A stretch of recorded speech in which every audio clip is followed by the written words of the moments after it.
generar que nuestro medio de comunicación sea el chat que tenemos, ¿ok? Les voy a pedir que por el momento mantengamos apagadas las cámaras y los micrófonos, por favor. Y toda la comunicación que tengamos en cuanto yo les pregunte algo, alguien quiera interactuar con su servidor, lo vamos a poder hacer desde el chat, a menos que yo les pida que conecten o activen más bien el micrófono, lo vamos a poder realizar. En caso contrario, únicamente y exclusivamente todo por el chat.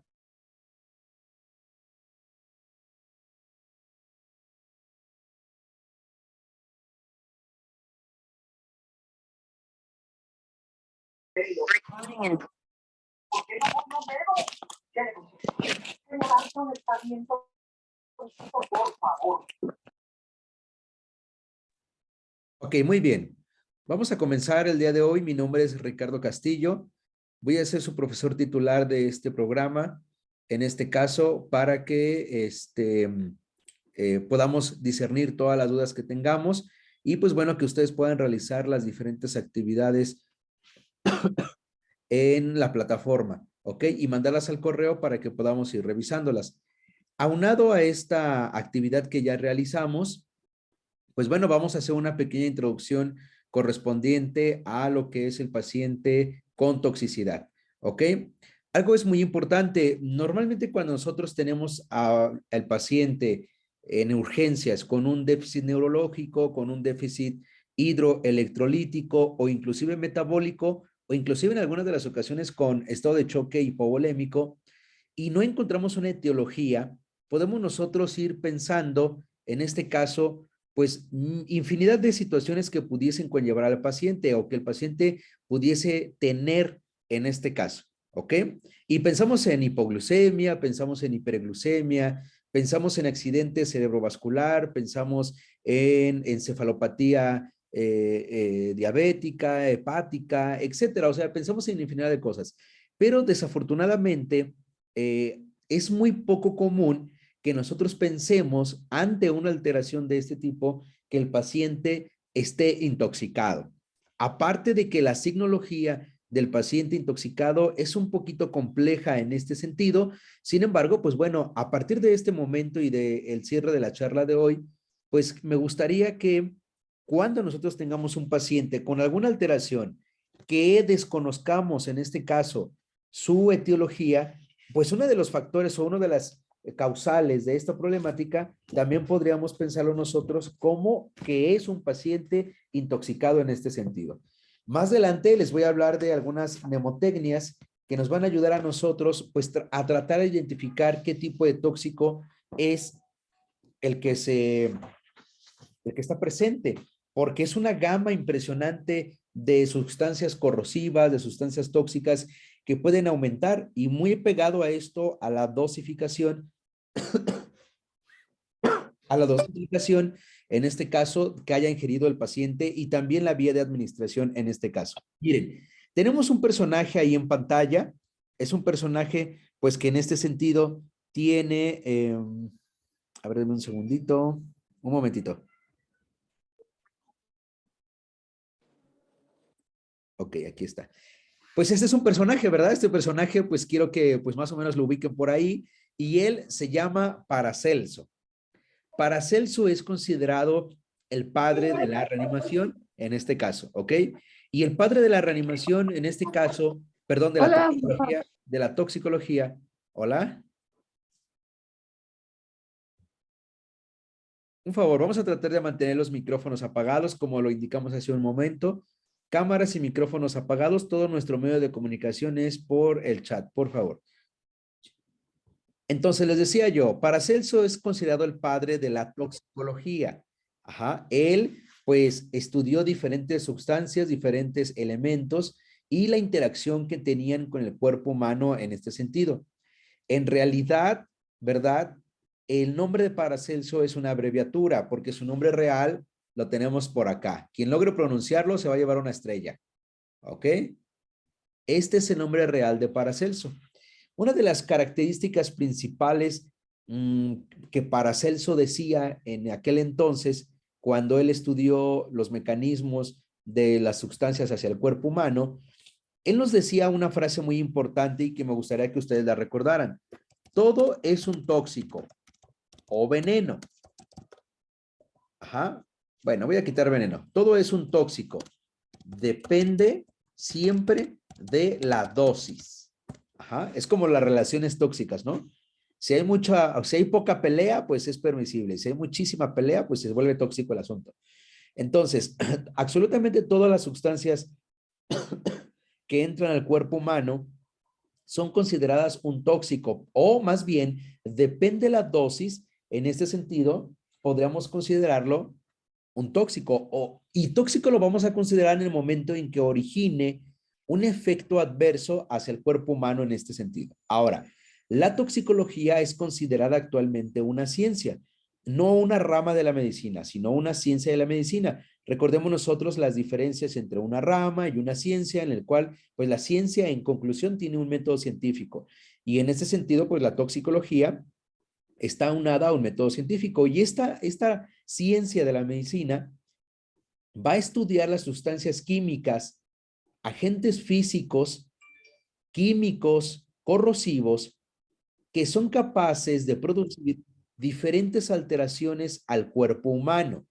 En este caso, pudiendo originar lesiones, hablando desde el sistema respiratorio, desde el sistema cardiovascular, hablando del sistema cardiovascular, hablando del sistema sanguíneo en este sentido, ajá, del sistema neurológico y del tejido, en este caso tegumentario o epitelial.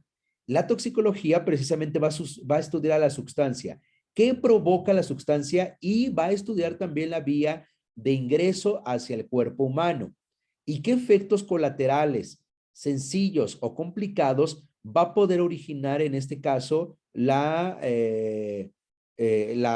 sustancia que ingresó al cuerpo humano en este caso, ¿no? Por ejemplo, tenemos una picadura de araña. Ajá. Pues las picaduras de araña, ¿verdad? Pues pueden ser, pues, muy sencillas. Ajá. Muy complicadas en este caso, ¿no? Y originar pues diferentes lesiones, en este caso, hacia el cuerpo humano, ¿no? Por ejemplo, una mordedura de araña, en este caso dije picadura, pero bueno, es mordedura, ajá. No sé, por ejemplo, ¿cómo ingresa o por qué vía ingresó en este caso la sustancia? Ajá. En este sentido, pues bueno, ingresa cutáneamente, ¿no? Ahora bien, ¿qué lesiones o qué complicaciones puede originar esta sustancia al tejido? Hablando de la piel, hablando de la epidermis, de la dermis, de la poneurosis, del tejido subcutáneo, ajá, inclusive del hueso en este caso, ¿no? Por ejemplo, en el sentido estricto de la mordedura, en este caso, violinista, existe una escala de clasificación que es la escala de Christopher Rodin, que ya lo vamos a ver en su momento, más adelante de esa situación, lo vamos a ver, ¿verdad? Y que nos clasifica las diferentes lesiones. Por ejemplo, en el grado 0, pues hay huellas de mordedura, pero no hay mayor lesiones cutáneas en este caso. En el grado 1 se considera un envenenamiento leve con dolor y edema menor a 10 centímetros en la región, en este caso, pues de la lesión que originó la araña. Todo esto lo va a estudiar la toxicología. Y una de las cosas que más va a estudiar también la toxicología en este sentido sería el posible tratamiento o los mecanismos para contrarrestar al efecto que está originando este tóxico o este veneno o esta toxina hacia el cuerpo humano. Prácticamente la toxicología va a estudiar eso. Digo, nosotros hablar de toxicología es una rama, de hecho existe la subespecialidad en toxicología para médicos únicamente. Pero bueno, es una gama impresionante lo que podremos hablar de ellos y tal vez pues no acabaríamos porque muchas de las veces no conocemos en cierta forma el toxíndrome, ajá, o el conjunto de signos y síntomas que va a originar una sustancia hacia el cuerpo humano en este caso, ¿no? Ahora, aquí tenemos algunos términos que me gustaría que nos vayamos familiarizando todos para que podamos ir todos hablando el mismo canal en este sentido. Muchos de estos conceptualizaciones y muchos de estos términos vamos a estar usando durante toda la charla y en aquí en adelante. Y así nos vamos familiarizando y los vamos conociendo. Número 1, miren, el veneno está considerado como un componente, en este caso químico, que aúna varias sustancias o varios componentes químicos. Esa es la clave para poder identificar un veneno.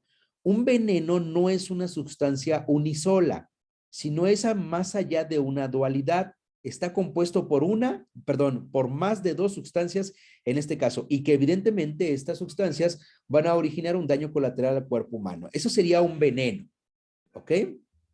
Ahora, ¿qué es un tóxico? Un tóxico, evidentemente, son los efectos que va a originar, ¿verdad? Los efectos colaterales que se van a originar, ya sea mínimos o mortales, por alguna sustancia, ya sea en este caso por inhalación, por ingesta, por absorción o inclusive por contacto directo o por otro tipo de vía que tengamos para el ingreso de cualquier sustancia en este caso.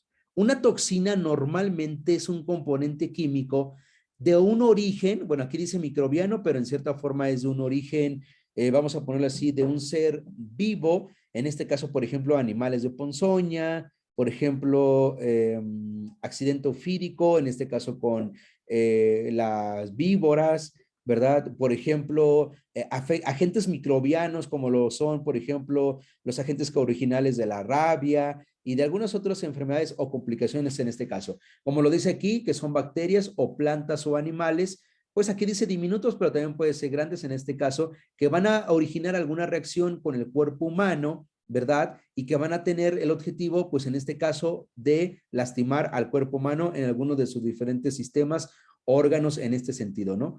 Y que muchas de las veces tiene que ver con la capacidad que tiene, en este caso, el tóxico para incrementar o disminuir su potencial de toxicidad. Por ejemplo, acá lo tenemos, ¿no? Toxificación o toxicación. ¿Qué es la toxicación o qué es la toxificación? Aumento de la capacidad tóxica de una sustancia o de su capacidad de toxicidad de una sustancia. Muchas de las veces las sustancias podrían aumentar su capacidad cuando llegan a circulación enteroplacentaria, por ejemplo, ¿no? Cuando van a circulación sistémica o hepática, etcétera, etcétera, o cuando hacen contacto con el agua. O bien, puede que el elemento origine en este caso destoxicación o destoxificación. La destoxicación o la destoxificación se refiere a la disminución de la capacidad tóxica. La mayoría de esto lo hace el hígado. Al momento de que que el hígado hace su metabolismo, el hígado puede originar dos cosas, o aumenta su capacidad o disminuye. Pero si no lo hace en circulación hepática, en este caso, y logra pasar a circulación sistémica, normalmente y en este sentido, pudiese aumentar. Muchos de los tóxicos podían aumentar con tejido graso. De hecho, por ejemplo, hablando del tejido adiposo, vamos a hablar más adelante de la distribución y del volumen de distribución. Si hay una sustancia que tiene un pH similar al tejido adiposo, al pH del intestino delgado, al pH del hígado, el pH es similar impacta equilibradamente, en ese momento aumenta su potencial de toxicidad.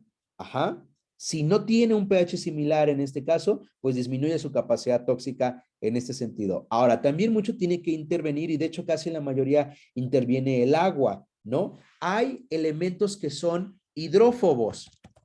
¿Alguien me puede decir qué es un elemento hidrófobo? Ahí en el chat, por favor. ¿Qué es una sustancia, un elemento que es hidrófobo? No sé, alguien por ahí que me ayude.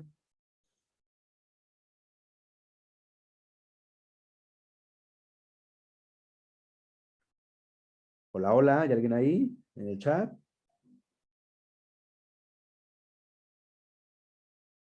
A ver, voy a hacer una corrección. La escala de Christopher Rodin, creo que dije que era de araña, ¿verdad? Pero no, no es de araña, es de víbora. Ya la vamos a ver en su momento, no se preocupe.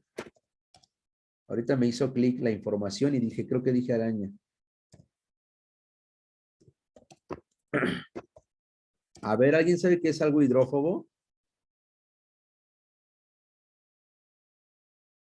Si hicieron su actividad ya, o si ya la leyeron, ahí viene. ¿Que no se pueden mezclar con el agua? exactamente. Un elemento que es hidrófobo es como si fuera fobia, ¿no? Fobia al agua, algo así, más o menos. Es un elemento que no se une con el agua. Ajá. ¿Alguien me puede decir algún ejemplo común y corriente? Por ejemplo, si yo mezclo, perdón, agua con aceite, ¿los elementos son hidrófobos o no? Sí. Exacto, son hidrófobos porque el aceite no se combina con el agua. Ajá, exactamente. Si yo tengo una sustancia que es hidrófoba al momento de ingresar al cuerpo humano, ¿verdad? Y el 60% del cuerpo humano es agua, la mayoría del líquido que esté intravascular, extracelular, intersticial es agua, pues muy pocas de las ocasiones va a originar, en este caso, alguna problemática mayor, ¿verdad? Pero ¿qué pasa si yo tengo un elemento hidrofílico? ¿Alguien me puede recordar qué es hidrofílico?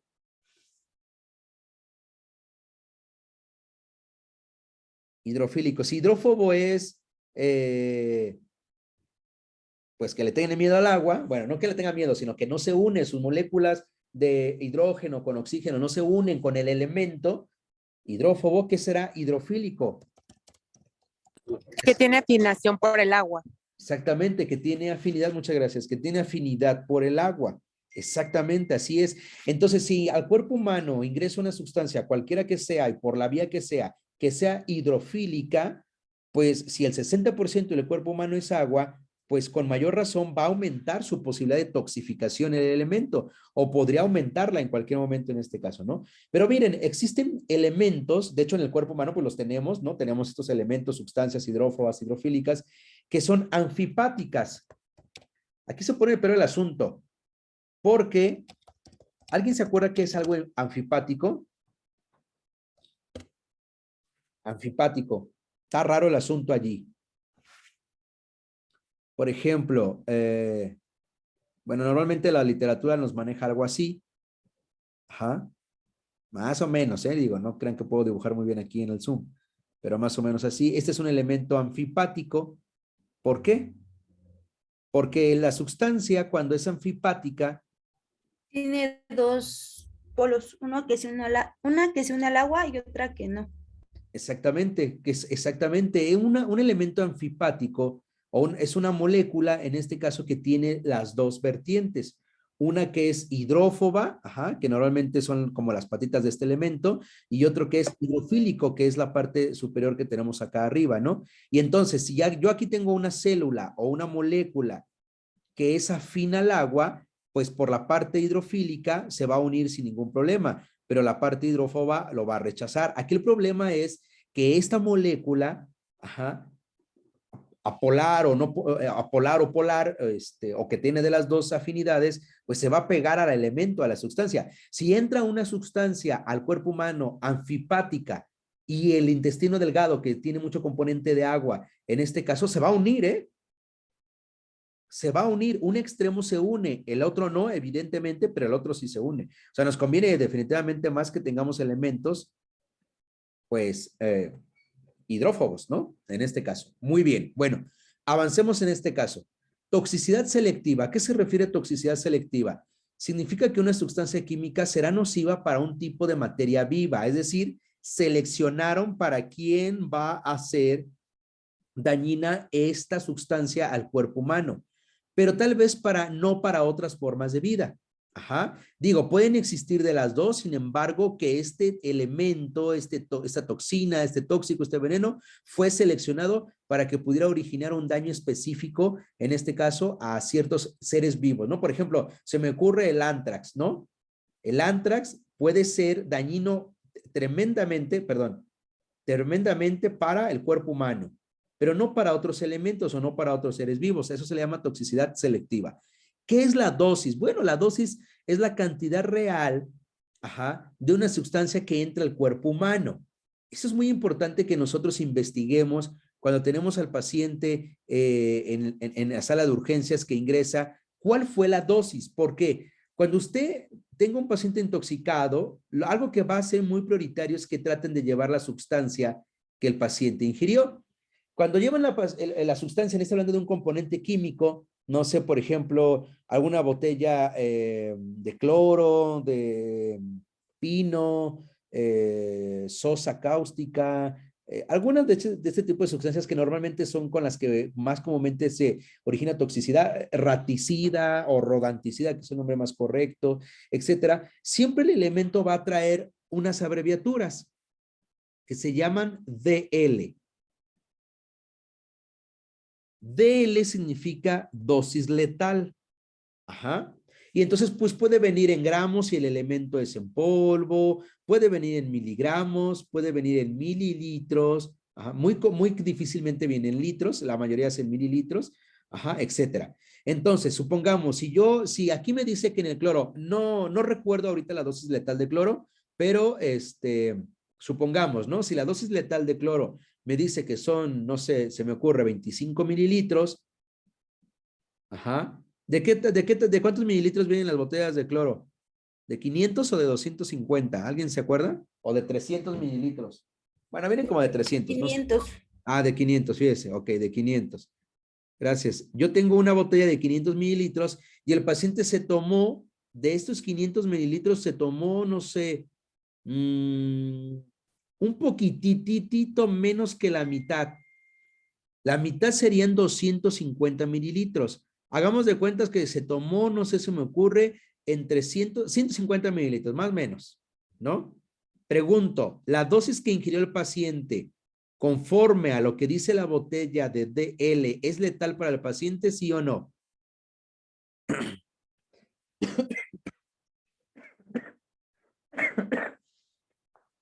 ¿Sí o no, chicos? ¿Sí? Sí, claro, porque si la botella dice que la dosis letal es de 25 mililitros y el paciente ingirió aprox 150 mililitros, pues claro que va a originar daño sistémico esta sustancia al paciente, ¿ok? A eso se refiere. Y siempre que tengamos la botella o el frasco que haya ingerido el paciente, vamos a tener que revisar la dosis letal. ¿A qué se refiere dosis efecto? Es lo que les decía, es como si fuera la dosis letal. La dosis efecto es la dosis que tomó el paciente que puede originar un efecto en el cuerpo humano. O sea, me queda claro que si el paciente tomó 2 mililitros, tal vez 2 mililitros de cloro, no le haga absolutamente nada. Ajá. Pero si tomó más allá o aproximándose a los 25 mililitros, 20 mililitros, 25 mililitros aproximándose, pues entonces habrá un efecto, en este caso, en el cuerpo humano. Ajá. ¿Qué es la dosis umbral? Bueno, la dosis umbral está relacionada entre la exposición del elemento y el efecto en la salud. Es decir, es como una medida, aproximada del elemento, pero no que origine o que literalmente origine un efecto. Por ejemplo, la dosis umbral sería todo lo que viene abajo de la dosis letal de un elemento. Ajá. Una dosis efecto, pues sería lo que está pegado a la dosis letal y pues una dosis mortal, pues sería mucho más arriba en este caso de este sentido, ¿verdad? ¿Qué es un signobiótico? A partir de este momento, vamos a decirle a toda sustancia extraña, ya sea un veneno, o una toxina que ingrese al cuerpo humano como un signobiótico. Y que este signobiótico puede originar un efecto o una situación umbral dependiendo de la dosis que el paciente haya ingerido. Bueno, va a depender de dos cosas. Una, de la dosis y de la otra, del potencial de toxicidad. Por ejemplo, las mordeduras de víbora, como el accidente ofídico, administran, dependiendo, ¿no? Pero aproximadamente entre 3 a 5 mililitros, algunas de ellas, que ya vamos a ver su clasificación de estas, o tal vez, no sé, de 5 a unos 6 mililitros, no más. Es una cantidad muy pequeña, en realidad es una cantidad muy pequeña, pero el potencial que tiene este veneno o esta toxina es tal como para que una menor cantidad origine un efecto importante en el cuerpo humano. No tiene que ver con la dosis, tiene que ver con el potencial.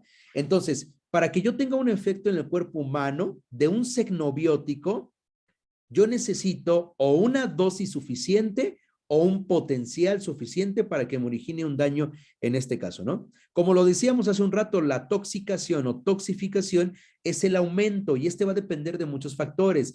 Va a depender de la hidrosolubilidad, va a depender de la liposolubilidad, va a depender del tejido graso, va a depender del pH, va a depender de la dosis letal, va a depender por qué vía ingresó en este caso la sustancia del cuerpo humano, etcétera, ¿no? Todas estas sustancias o esos factores va a depender la posibilidad de aumentarlo. O la destoxicación o destoxificación, por ejemplo, el carbón activado, que ya lo vamos a ver en su momento como un tratamiento, es un elemento que va a originar destoxificación o destoxicación.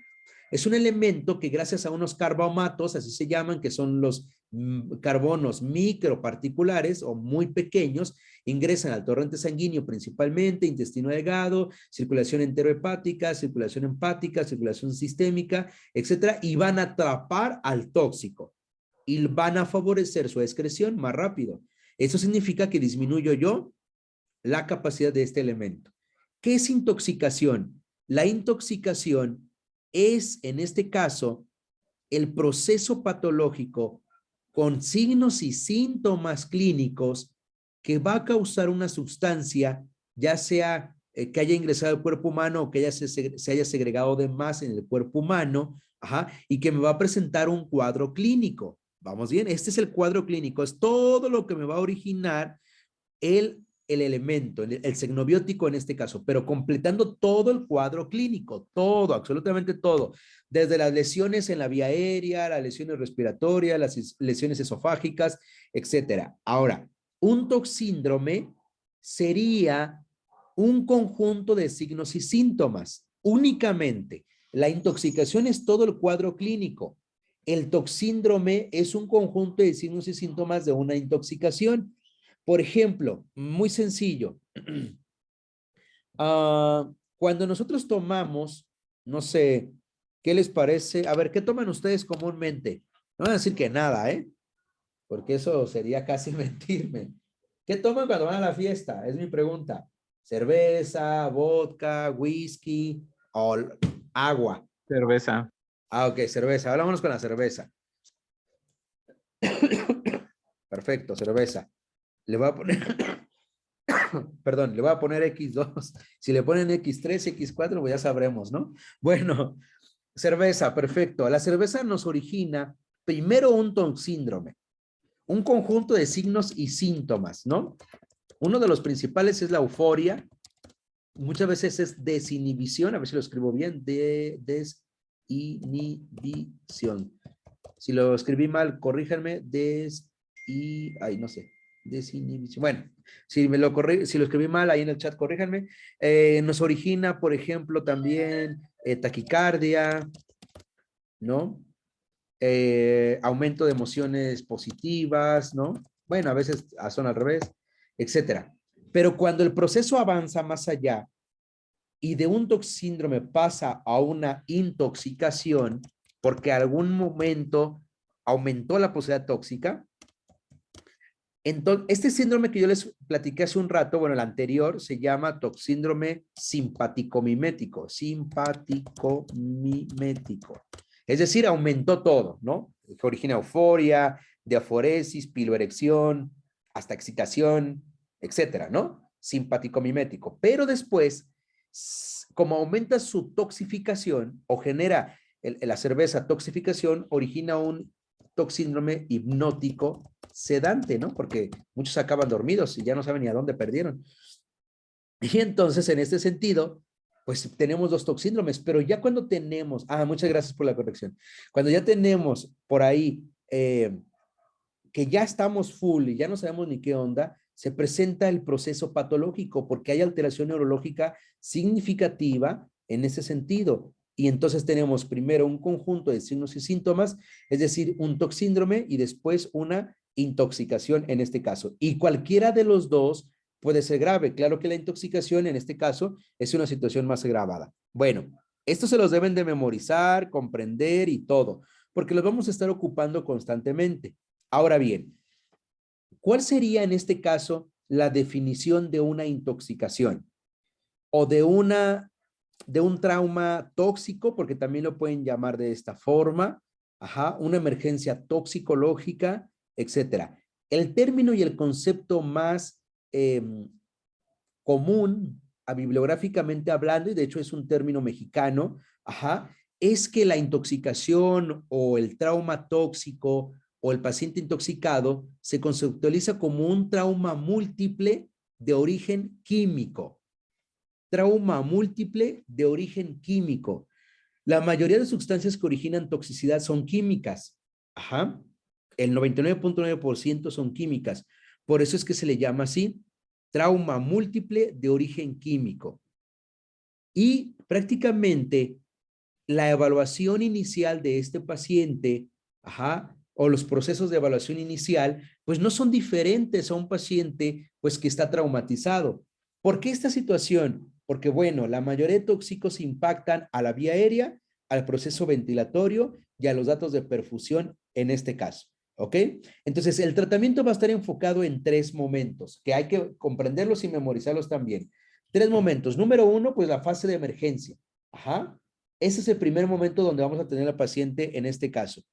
¿Qué vamos a hacer nosotros? Pues vamos a retirarlo de la fuente de exposición, en este caso, o si todavía trae elementos, sustancias químicas al cuerpo humano, pues vamos a originar retiro de esta fuente de exposición en ese sentido y vamos a brindar todo lo correspondiente al soporte vital básico en este sentido, ¿ok? Luego, la segunda fase sería apoyo vital avanzado. Ya sería una atención un poquito más especializada, ajá, en la sala de urgencias, en la sala de choque, enfocada a las necesidades específicas del agente tóxico. Por ejemplo, ¿alguien me puede recordar qué es broncorrea? A ver si alguien ubica la toxicidad que estoy mostrando. El paciente se encuentra con broncorrea, ajá, se encuentra con cialorrea, se encuentra con diaforesis, se encuentra con fasciculaciones, en este caso,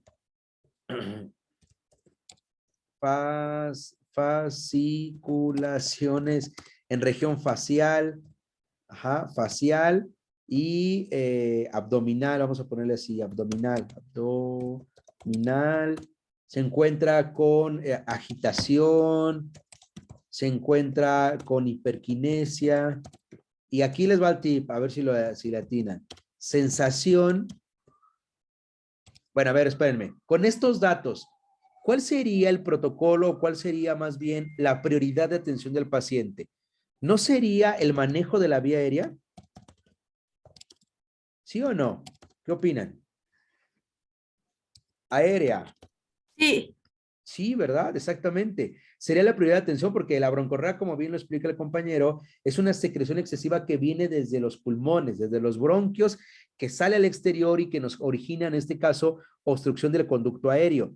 Bueno, yo puedo inclusive colocar medicamentos que puedan minimizar la hiperreactividad bronquial, inclusive las náuseas, la emesis, en este caso, pero si el paciente no logra controlar eso y sigue con esa situación, pues seguramente vamos a hacer un manejo avanzado de la vía aérea, como una intubación o una mascarilla laringea o algo por el estilo en este caso. Por eso, en la fase de apoyo vital avanzado, ajá, el paciente o nosotros vamos a enfocarnos a la necesidad específica de el paciente, del agente tóxico de este caso, ¿no? Por ejemplo, este paciente también tiene sensación de cuerpo extraño en la vía aérea.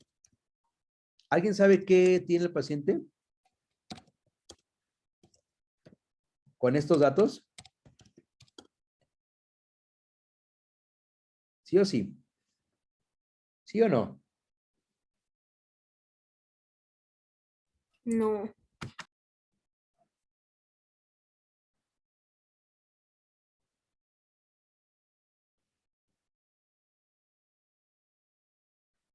¿No? Ok, no se preocupen. Tiene síndrome por alacrán, en este caso. Ya lo vamos a ver en su momento. Alacranismo. Normalmente las fasciculaciones faciales, en este caso, y las de sensaciones de cuerpo extraño, en este caso, podrían originarnos en ese sentido, el alacrán, la toxina del alacrán o el veneno del alacrán en este caso, ¿no? Bueno, pues, ¿cuál sería en el apoyo vital avanzado, en este caso? Pues la prioridad, pues el manejo de la vía aérea en este sentido, porque está complicado o está comprometido el manejo de la vía aérea. Fase de descontaminación y destoxificación, lo que les decía hace un rato. ¿Qué vamos a hacer acá? Pues minimizar la posibilidad de toxicidad del signobiótico. Una vez estabilizado el paciente, algo que debemos de aprender mucho en toxicología, como en todos los pacientes, es que la primera prioridad no es buscar el agente tóxico.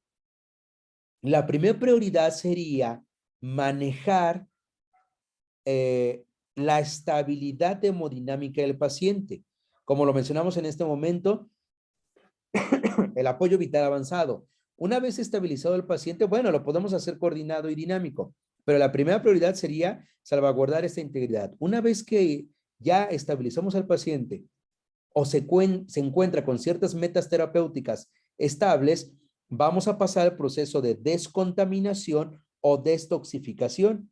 En este caso, pues se realiza, una vez realizado ya la estabilidad del paciente, pues se concentra al área de descontaminación, si es que nuestro hospital la tiene, que la mayoría que se dedica a esto debe tenerlo, la búsqueda de antídotos o antagonistas o quelantes, o ciertos elementos que puedan eliminar al tóxico, en este caso del cuerpo humano, ¿no? Como el lavado gástrico, como el carbón activado, como el uso de quelantes, los antídotos que aquí estamos mencionando, antagonistas, etcétera, etcétera, en este caso, ¿verdad? Bien, ahora, una vez que ya comprendimos estas primeras fases, pues evidentemente en la fase de emergencia y en el apoyo vital avanzado, pues vamos a ocupar diferentes entrenamientos o diferentes sustancias, o perdón, dinámicas de intervención o dinámicas de tratamiento que nosotros ya conocemos, ¿no? Como lo es, por ejemplo, el soporte vital cardíaco avanzado.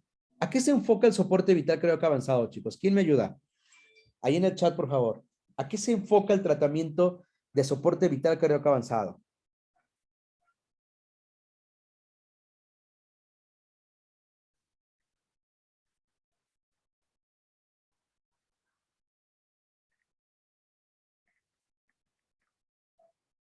¿Cómo? ¿A cuál vía?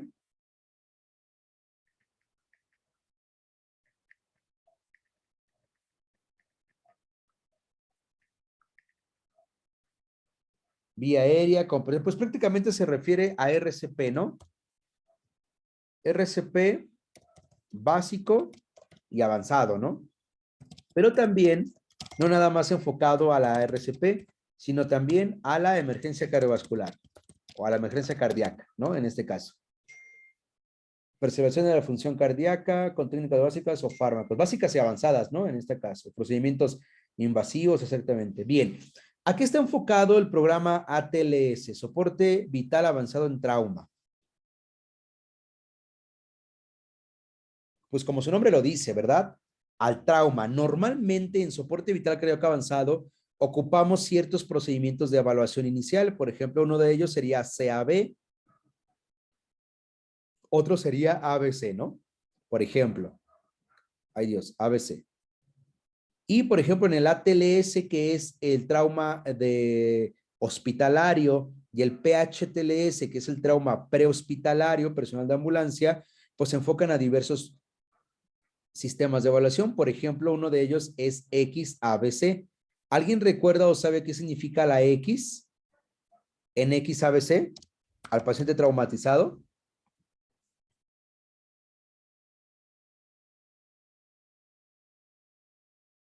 Así es, hemorragia exsanguinante, hemorragia severa, que mata al paciente muy rápido. Y la nemotecnia March, ¿alguien se acuerda qué significa? Que también se usa en trauma. March. March, ahí está en el chat. ¿Qué significa?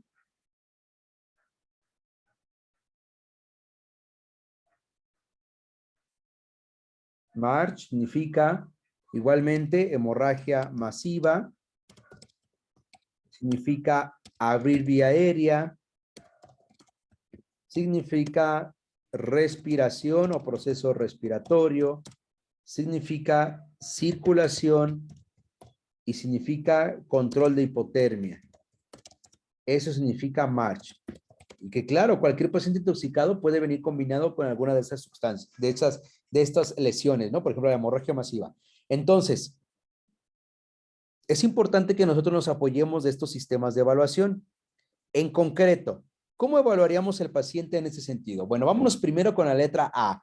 La permeabilidad del paciente, la permeabilidad de la vía aérea. La mayoría de pacientes con toxicidad van a tener comprometidos y con toxicidades moderadas a severas van a tener comprometida la vía aérea en este caso. La vía aérea significa permeabilidad del conducto aéreo. Y esta permeabilidad del conducto aéreo nosotros la podemos generar con el método bueno, lo voy a escribir en el chat. Mamesutrak, ¿no? Mamesutrak. Mamesutrak. Ma significa métodos manuales para permear el conducto aéreo.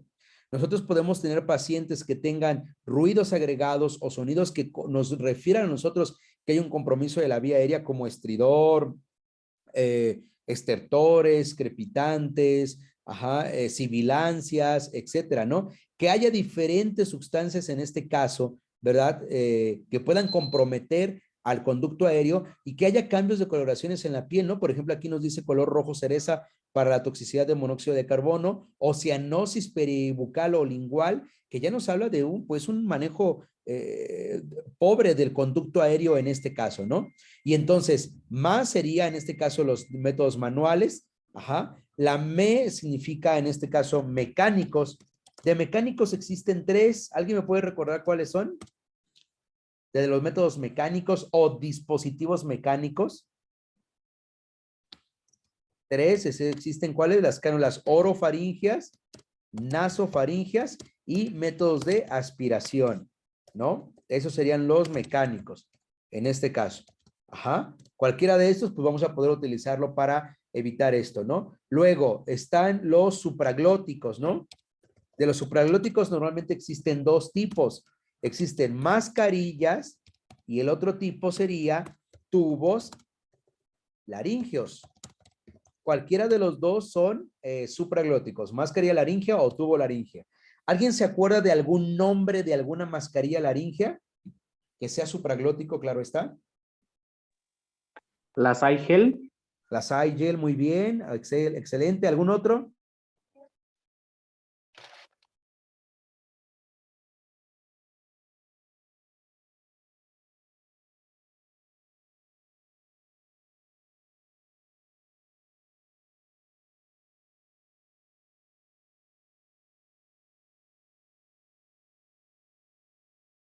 Bueno, de mascarillas laringeas, pues está la iGel, como bien lo decía el compañero, está la Unique, está la Fast Track, infinidad, existen muchas. Y los tubos laringeos, la mayoría son los tubo King. El combitubo también es considerado un tubo laringeo, ¿ok? Bien, que son los supraglóticos en este caso, los más comúnmente. Luego vienen los transtraqueales. Los transtraqueales, pues se refieren a la intubación endotraqueal. Hay 2 formas de que nosotros intubemos al paciente. 2 formas, únicamente 2. Una se llama intubación crash. La intubación crash es un paciente que se va a intubar rápido. No necesita nada más que ser intubado.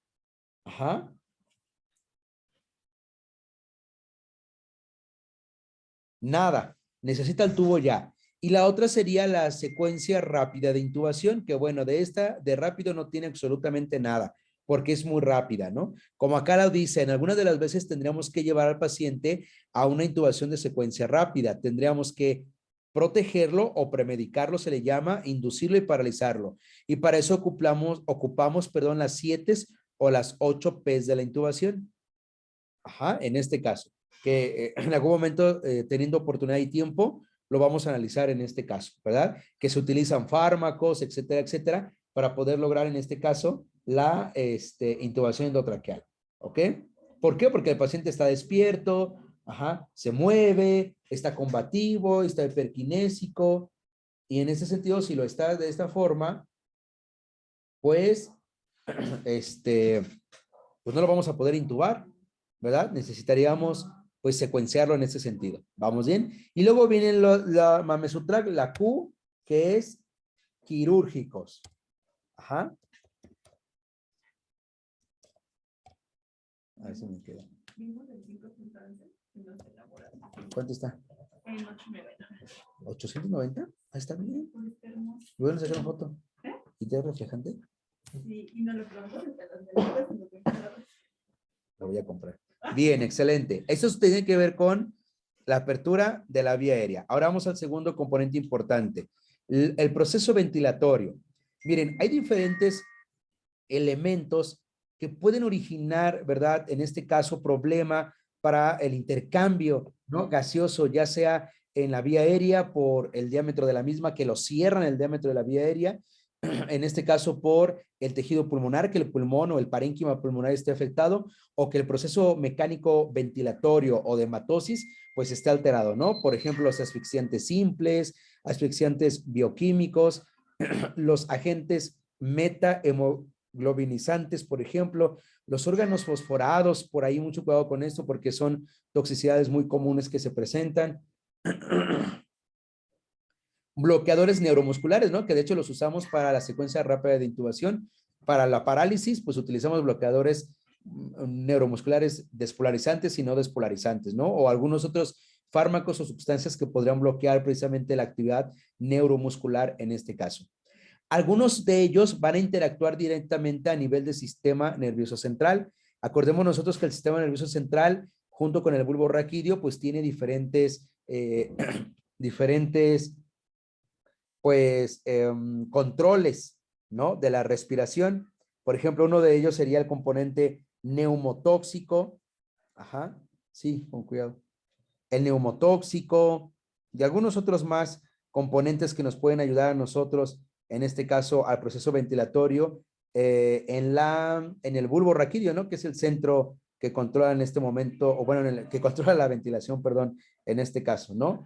Y algunos otros elementos más que lo controlan, pero que están interactuando a nivel del sistema nervioso central y que ayudan al proceso ventilatorio. Por ejemplo, los opiáceos, ajá, las benzodiazepinas, los antidepresivos tricíclicos, que son toxicidades muy comunes en el paciente, y el etanol, en este caso, ¿no? Que también puede considerarse una toxicidad común en el paciente.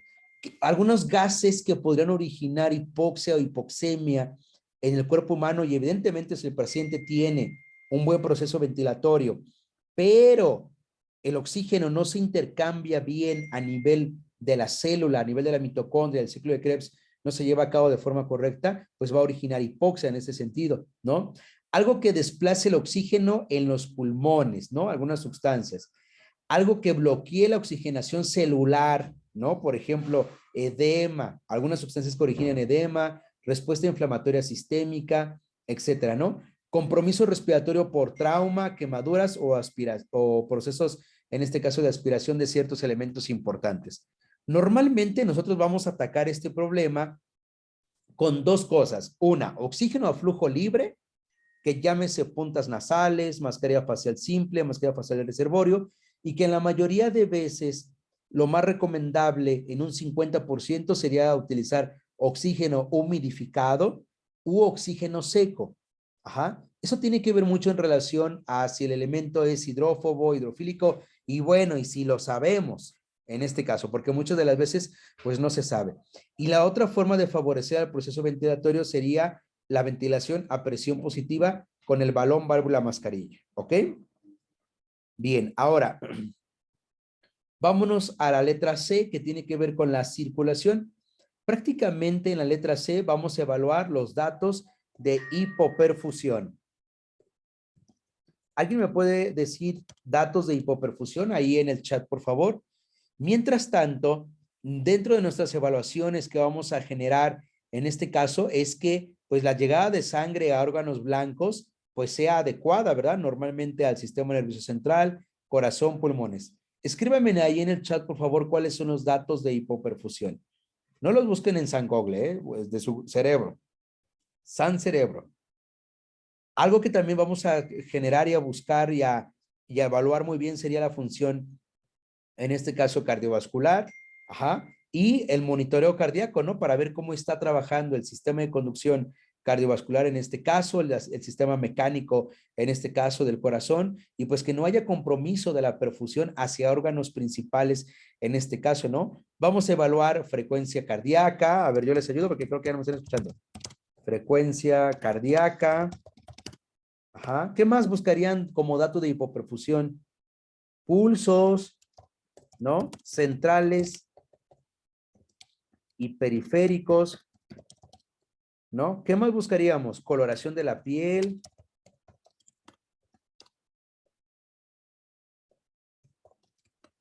Claro, la tensión arterial.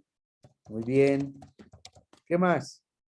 Exacto, lactato, exactamente. Bueno, yo le pondría, bueno, si lactato le pondríamos estado ácido base para ver también otros elementos. ¿Qué más? ¿Qué más buscarían? ¿Qué más, chicos? ¿Qué más? Telemetría para ver la onda pletismográfica.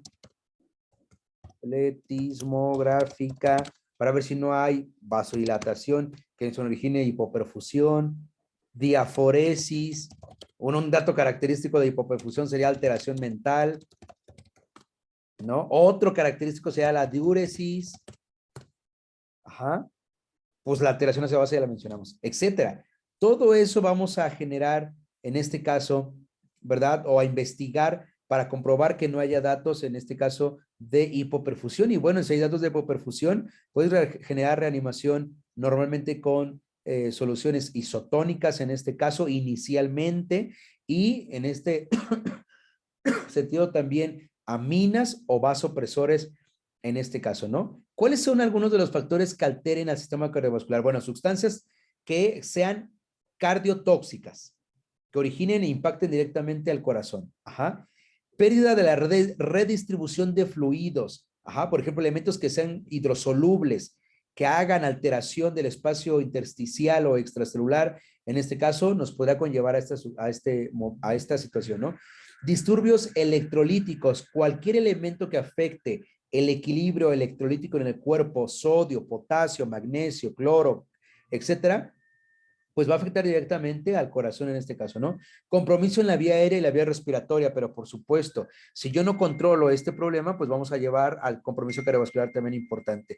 Que el paciente tenga enfermedades preexistentes también es muy importante, no es la misma tolerancia a la complicación toxicológica de un paciente sano, un paciente que es cardiópata, que es diabético, que es obeso, que es renal, etcétera, etcétera, ¿no? Y alteraciones de la afinidad oxígeno-hemoglobina, ¿no? Una de las características, por ejemplo, es el monóxido de carbono.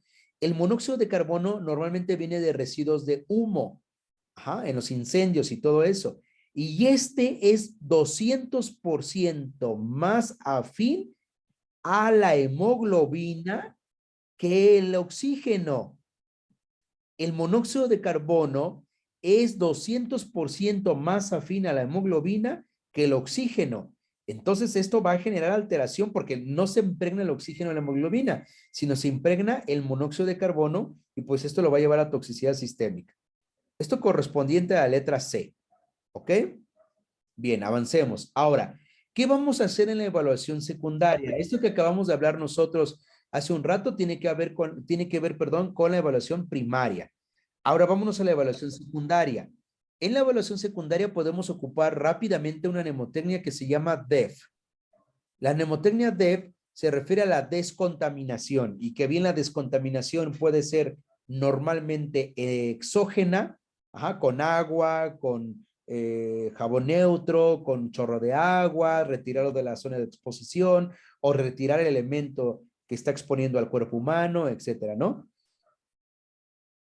Y otro sería, en este caso, la endógena, que sería, por ejemplo, lavado gástrico, carbón activado, algún antídoto, algún quelante, etcétera, ¿no?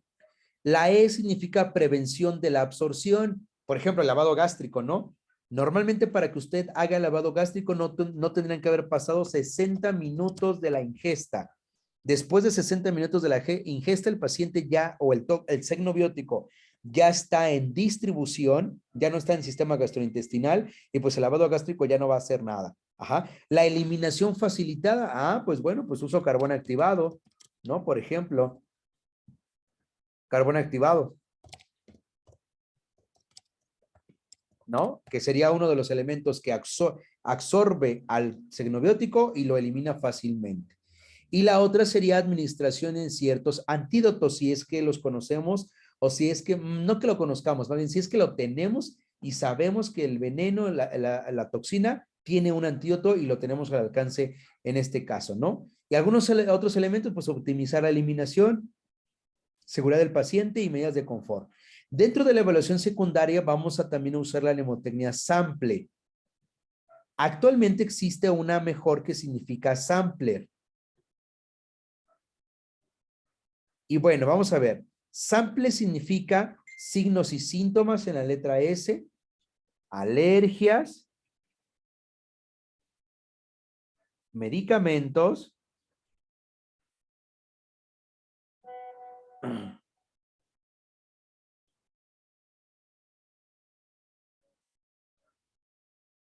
padecimientos actuales,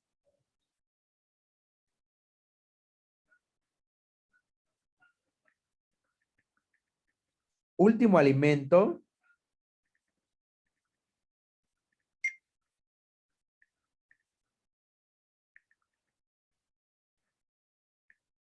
y acontecimientos anteriores al actual. Vamos a ver cada uno de ellos. Miren, por ejemplo, en signos y síntomas podemos nosotros ocupar una mnemotecnia que se llama OPQRST, ¿no? O significa inicio. Vamos a integrar al paciente. ¿A qué hora se inició la problemática? ¿Hace cuánto sucedió? Ajá, etcétera, etcétera. Que nos explique todo. La P es provocación, en este caso, ¿qué lo provocó? Pues un agente tóxico. ¿Alguna posición, alguna situación minimiza la complicación? ¿Sí o no? Otro, calidad, que nos describa las características y molestias y radiaciones, etcétera, del dolor o de la molestia principal que tiene el paciente en este caso. Región o irradiación, ¿dónde inició la molestia? ¿Hacia dónde se va la molestia? Por ejemplo, la mayoría de animales de ponzoña originan lesiones cutáneas. Ah, entonces, a ver, ¿hacia dónde inicia el dolor? ¿Hacia dónde se va? Etcétera. Si irradia hacia algún lugar, demás, ¿no? Severidad, escala, del 1 al 10, ¿cuánto le duele? ¿Cuánto le molesta? ¿Cuánto le incomoda? ¿Cuánto no puede respirar? ¿Cuánto siente que tiene algo atorado en la garganta? Etcétera. Ajá. Y la T es el tiempo. Desde su inicio hasta este momento, ¿cuánto tiempo ha durado? Y si ha aumentado el dolor o sigue exactamente igual. Eso serían signos y síntomas. En la letra S de sampler, signos y síntomas. ¿Podemos ocupar? OPQRST. A, alergias. ¿Es usted alérgico a algún medicamento, alguna sustancia, etcétera? No es que me picaron 5 abejas. Ay, ¿cómo las contó? ¿Quién sabe las contó? Pero soy alérgico a... Ah, bueno, o sea, hay problema. ¿Qué medicamentos toma el paciente? Muchos de los pacientes geriátricos usan polifarmacia y muchas de las veces en este caso toman todos los medicamentos, ¿no? O los opiáceos, ¿no? Por ejemplo, la morfina, ¿no? El tramadol para dolores agudizados importantes, toman 1, 2, 3, 5 o 10 pastillas en un solo momento en este caso, ¿no? El paracetamol, que ahorita es muy común estarlo tomando constantemente y que el paracetamol afecta al tejido hepático de forma importante y que puede originar una toxicidad en este caso, ¿no? Y el paracetamol tiene antídoto, chicos. ¿Alguien se acuerda?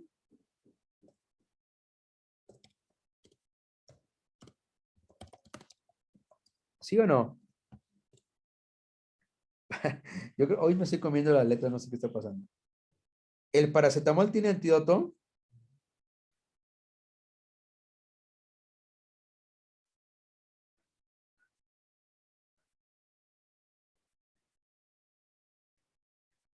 Sí, sí tiene. Es la N-acetilcisteína. Ya le gané la unidad, le gané. N-acetilcisteína, ya no cuenta.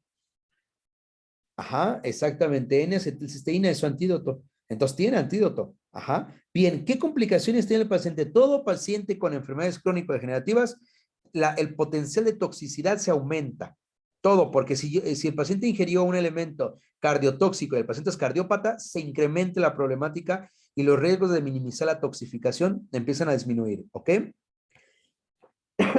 Por ejemplo, pacientes que tienen estreñimiento, constipación, intestino perezoso, gastritis, ajá, pues eso que tienen, por ejemplo, no sé, un paciente que tiene sonda Foley, ajá, un paciente que tiene problemas para orinar, no sé, pacientes que tienen sonda, no sé, etcétera, ¿no? Pacientes que tienen problemáticas para excretar por las diferentes vías, pues nos va a costar más trabajo en este sentido, ¿no?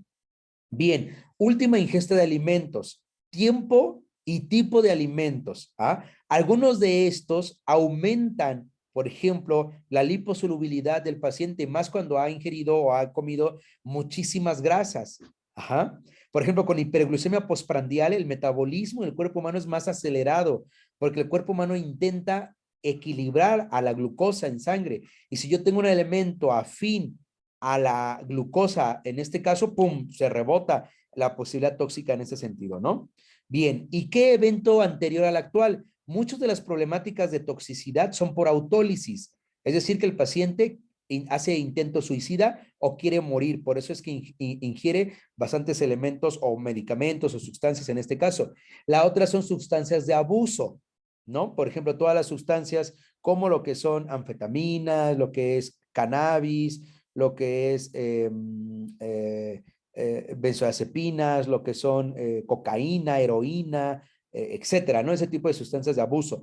Y hay una clasificación más que se llama sustancias viola fácil, así se llama, sustancias viola fácil. Las benzodiazepinas también entran ahí, por ejemplo, la escorpolamina entra ahí, el GBH, la hidroxi entra ahí, etcétera. Ya las vamos a ver en su momento para que ustedes las vean. Nada más que las drogas viola fácil, pues no las usen para eso, ¿eh?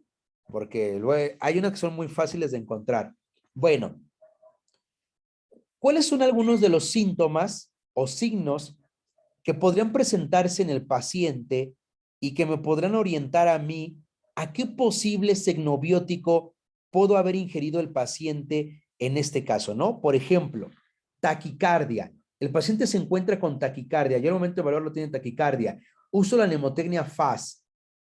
Quiere decir que el paciente pudo haber ingerido por alguna vía cocaína, anticolinérgicos, antihistamínicos, antipsicóticos, anfetaminas, que tenga supresión etílica o que haya ingerido atropina, ¿no? En exceso. La atropina aumenta la frecuencia, pues por eso está. Que el paciente haya tomado simpaticomiméticos, ¿no? Como lo que es la cocaína, cafeína, ¿no? Importante, anfetaminas, solventes de abuso, ajá, estecnina, por ejemplo. Los solventes de abuso, importante, ¿no? Originan pues un cuadro de toxicidad muy común, muy importante, ¿no? Teofilina, ácidos tricíclicos, ajá, hormonas tiroideas, ¿no? Hay para los pacientes que tienen hipotiroidismo y demás. Bien, ¿qué pasaría o qué sustancias pudo haber ingerido o inhalado o introducidos al cuerpo que es signobiótico y que me está originando hipotermia? La mnemotecnia COLS, ¿no? Monóxido de carbono, opioides, hipoglucemiantes orales, ¿eh? Ojo con eso, porque muchas de las veces de los pacientes tienen eh, hiperglucemias y cuando mero sienten, se toman glibenclamida, metformina, algún otro y pum, se toman un montón y ahora va para abajo la glucosa, ¿no? Licor, ¿no? Alcohol, sedantes como los barbitúricos o benzodiazepinas también. ¿Qué me podría originar hipertensión arterial?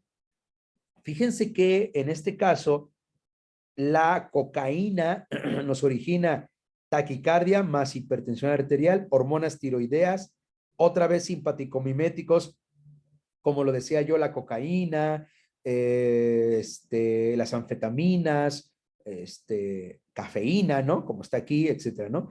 Anticolinérgicos, ajá, nicotina, etcétera. ¿Qué me podría originar bradicardia? Ah, aquí hay otra mnemotecnia que es PACET. Por ejemplo, los beta bloqueadores, ¿no? El propanolol, por ejemplo, sotalol, por ejemplo, etcétera, ¿no?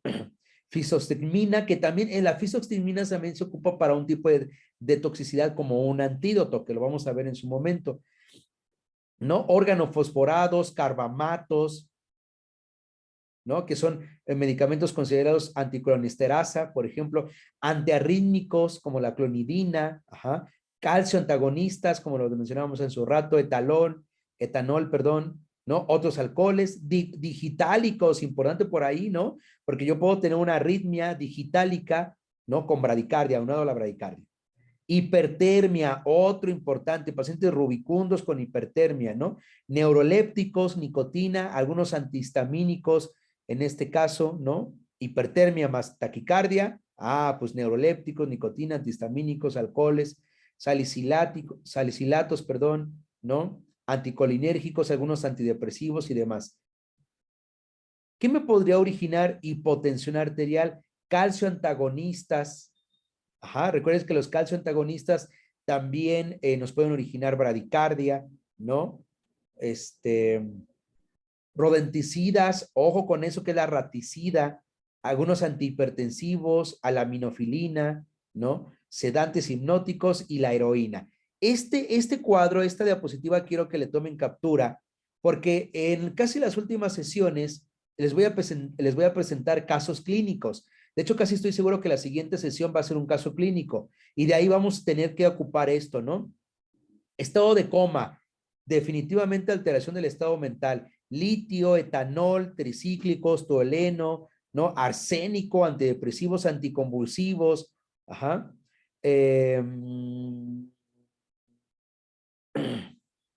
el GHB que les decía yo, gamma hidroxibutirato, que es una sustancia biolafácil, ya la vamos a ver en su momento, insulina, cianuro, clonidina, etcétera, ¿no? Que originan e impactan al sistema nervioso. Bueno, para terminar, ¿qué estudios de laboratorio podríamos nosotros solicitar? Bueno, aquí hay algunos, ¿verdad? Pero, pues bueno, es importante que nosotros vayamos más allá, ¿no? Importantísimo, electrocardiograma. La mayoría origina alteración de electrolitos, lo que origina alteración de la bomba de potasio en el corazón, ¿no? Antidoping, bueno, aguas con eso, por el antidoping, o triage toxicológico, ¿no? En este caso. Electrolitos séricos, estado ácido-base, niveles de etanol, niveles séricos, en este caso de ciertos químicos o medicamentos que tengamos disponibles para hacer el estudio, GAP anión, porque hay una alteración ácido-base importante, y GAP osmolar. Normalmente el antidoping aquí en México, según la encuesta nacional de adicciones en el año 2011, los más comunes en México es, por ejemplo, la marihuana, ¿no? El cannabis. Ahora vamos a ver aquí, cannabis. En saliva lo pueden encontrar 2 o 24 horas después. En orina hasta 30 días. O en un usuario ocasional. En un usuario frecuente hasta en 81 días después de la inhalación o como lo hagan. Sangre en el ocasional 2 a 3 días. En el frecuente 2 días. Y en el cabello hasta 90 días. Ojo, aguas allí, ¿eh? Cocaína, anfetaminas, metanfetaminas, a ver las anfetaminas, fentaminas en saliva 12 horas, usuario ocasional de 1 a 3 días en la orina y el usuario frecuente hasta 4 días. Bueno, este no es tan preocupante. En el cabello hasta 90 días. Las benzodiazepinas como el diazepam y algunos otros más. Los opiáceos, ¿no? Por ejemplo, aquí tenemos a la morfina. En saliva se desconoce el tiempo, en orina, usuario ocasional 2 a 3 días, en usuario frecuente 10 a 15 días. Pues aguas, ¿verdad? Hay que tener cuidado con esta parte, ¿no? Y pues bueno, normalmente de los métodos o las vías o la farmacocinética, farmacodinamia del signobiótico, pues tiene que ver con esto que ustedes pues ya conocen, ¿no? Que tiene que ver con la absorción, es decir, la cantidad y la velocidad con que la sustancia entró al espacio intravascular, en este caso, que es algo importante porque va a originar circulación sistémica y pues bueno, mayor complejidad. ¿Cuál fue su vía de administración hacia el cuerpo? Oral, intravenosa, cutánea, subcutánea, intramuscular, rectal, vaginal, inhalada, etcétera, ¿no? Porque aunque no lo crean, los hay, ¿eh? En este caso, ¿no? ¿Cuál es la distribución? La distribución se refiere a la acción de flujo y movimiento de sustancias a través del compartimiento central, que es lo que más nos preocupa, como la sangre, riñones, hígado, pulmones, y del compartimiento purífico, lo que es el músculo, tejido adiposo y hueso en este caso. Pero bueno, lo que más nos impacta es que se distribuye a través del compartimiento central y eso tiene que ver con el pH, con la posibilidad hidrosoluble del elemento, con la posibilidad liposoluble del elemento. Entre más grasa tenga el tejido y el signobiótico tenga mayor afinidad al tejido graso, peor el asunto.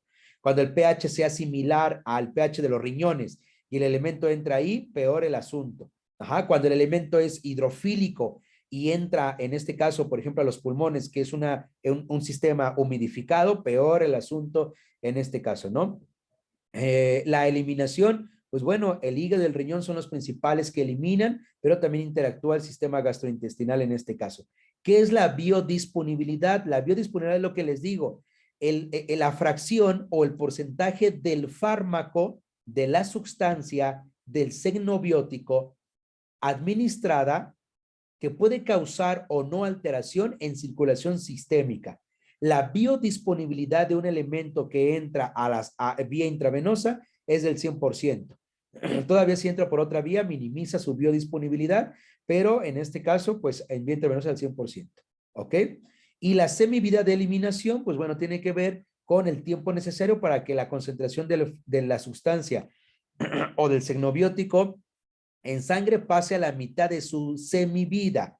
Ajá. Y que una vez finalizada esta, pase a absorción, distribución y evidentemente eliminación en este caso. ¿Ok? Bueno, hasta este momento, ¿alguien tiene alguna duda, pregunta, comentario, queja, sugerencia? No, gracias. ¿Ok? Bien, perfecto. Bueno, los invito por favor a que traten de hacer sus actividades que tienen en su correo electrónico. Traten en la máxima posibilidad de enviarme las actividades en un solo correo para que se facilite la revisión de los mismos. Y bueno, también como recomendación siempre les comento, aunque bueno, nunca me hacen caso, ¿verdad? Pero siempre les comento, es que no envíen todo el domingo, porque bueno, como buen mexicano, todo dejamos al final y luego ya están sufriendo porque ya no les da tiempo y demás. Entonces, pues bueno, tenemos toda la semana. Yo creo que mañana, sábado, pues tenemos opción de hacer la actividad y que esta charla pues haya funcionado para que vayamos introduciéndonos al paciente intoxicado. La siguiente sesión vamos a ver toxíndromes que tiene que ver con el tema que van a trabajar a partir del día lunes y vamos a ir interactuando con casos clínicos y la última sesión corresponde a, vamos a hablar de ciertas toxicidades. No podemos abarcar todas, pero sí la gran, por las más importantes, ¿ok? Si no hay más preguntas, voy a detener la grabación y les agradezco estar presentes. Pasen una buena tarde a todos. Muchas gracias.